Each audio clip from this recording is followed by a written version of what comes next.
The mountains were not sleeping. They never did.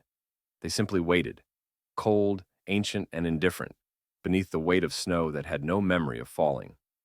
At the edge of the timberline, where the last black pines broke against a sea of white, a wolverine emerged. His coat was thick and matted, dark as the soil buried beneath months of ice.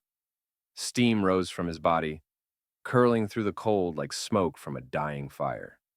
He paused, listened. There was no wind. The storm had stopped as if someone had cut its voice away. The air hung heavy, unmoving, so clear he could hear the faint crackle of ice settling in the branches. His breath came out in clouds. The sound of it was the only motion left in the world. He moved forward, leaving deep, deliberate tracks that vanished almost as soon as they were made. The snow was dry, thin, powder on crust, crunching softly under his weight. Far below, a frozen river wound through the valley like a scar of dull silver. To the east, the remains of an old station stood half buried, its roof crushed beneath decades of snowdrift. The wolverine's nose twitched. The smell of men lingered there, not fresh, not alive, but still clinging to the air, like smoke trapped in wood. He started toward it. The journey took hours, though time meant nothing here. Clouds pressed low but did not move. Even the shadows felt heavy, unwilling to shift. Once, a raven passed overhead silent, its wings cutting the gray light like a blade. By the time he reached the outpost, the day was already fading. The building was wood and stone, old, warped, forgotten. One of its walls had caved in, and snow filled the corners like a tide that had frozen mid-rise. A set of tools lay scattered near the door, their handles splintered, metal eaten to dull orange by rust. The wolverine stopped just outside. The smell was stronger now. Men, yes, but also blood. Not new, not old enough to fade either. He stepped inside. The air was still. The light from the doorway fell across the floorboards, showing bones, scattered, small. A fox, maybe, or something smaller. The scent of smoke clung to the walls, mixed with iron and decay. In one corner, a coat hung from a nail. It was torn down the middle, half frozen into the wall. He sniffed it once, then turned away. Beyond the room was a second door, barely standing.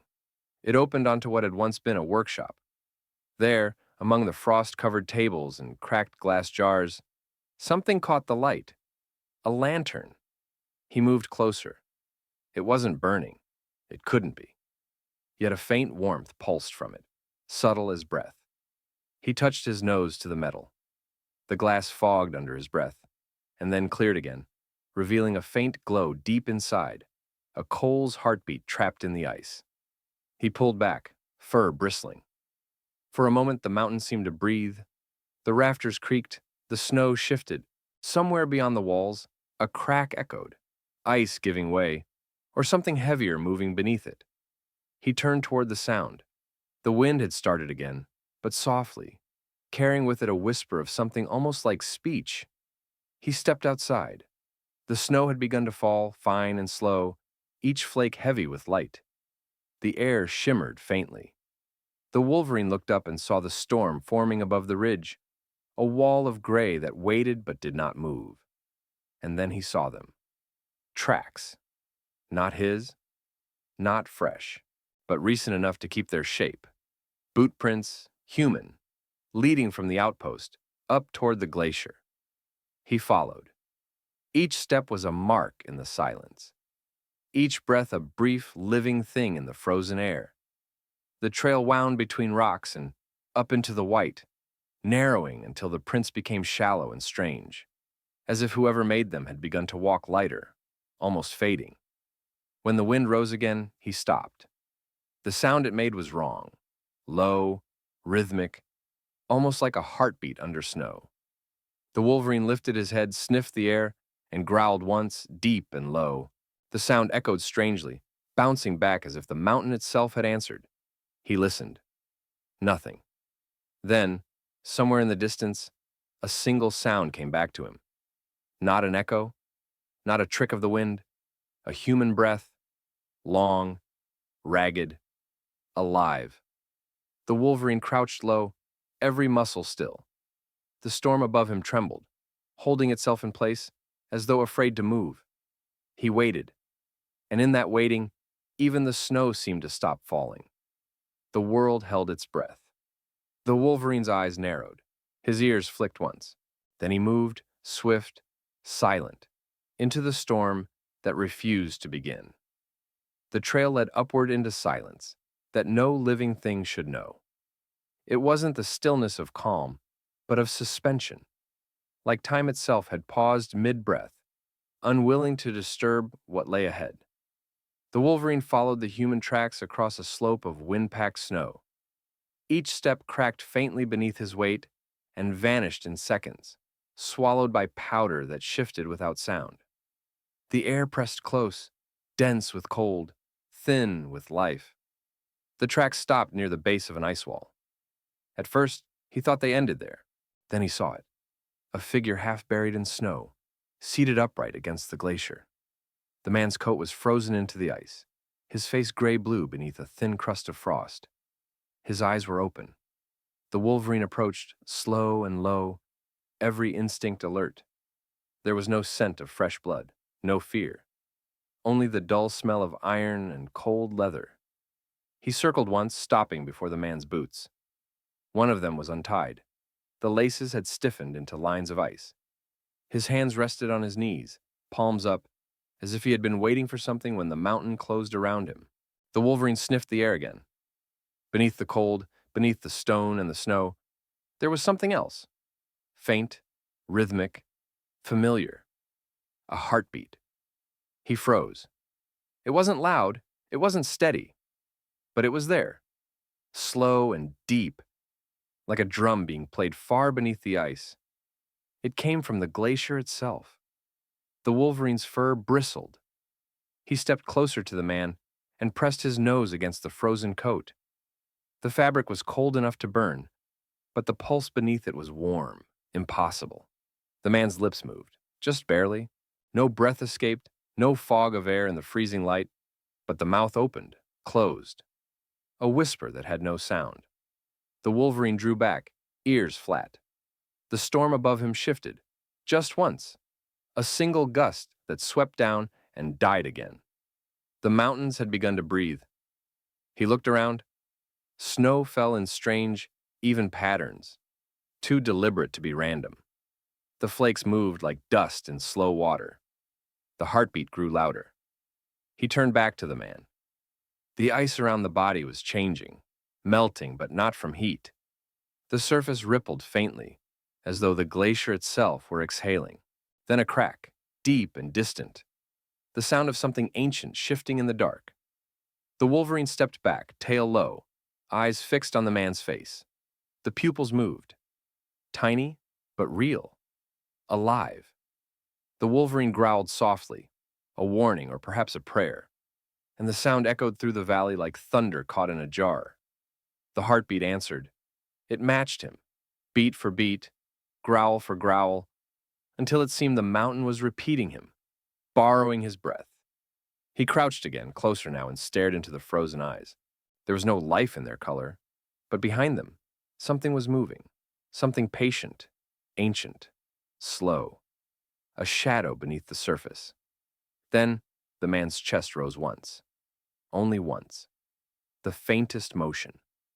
Snow dust spilled from his coat. The Wolverine flinched. The storm trembled above them. He waited, but the motion did not return. The heartbeat faded back into the earth, swallowed by the same silence that had birthed it. He stepped closer again and sat, the air steaming from his breath. He stayed there for a long time. Minutes, maybe hours, watching the figure, waiting for it to move again. The snow gathered on his back. The storm above did not fall, only hovered, suspended in some forgotten rhythm. Finally, the Wolverine lifted his head and let out a low, rasping growl that rolled into the still air. It was not a challenge. It was a question. The mountain didn't answer. Instead, a gust of wind came from nowhere and blew past him, scattering the snow into spirals that twisted and rose like smoke. Then, just once, the man's lips moved again. This time, the whisper had shape. Go! The word carried no sound, but it pressed through the cold like a pulse. The Wolverine felt it more than heard it. He stared one moment longer, then turned.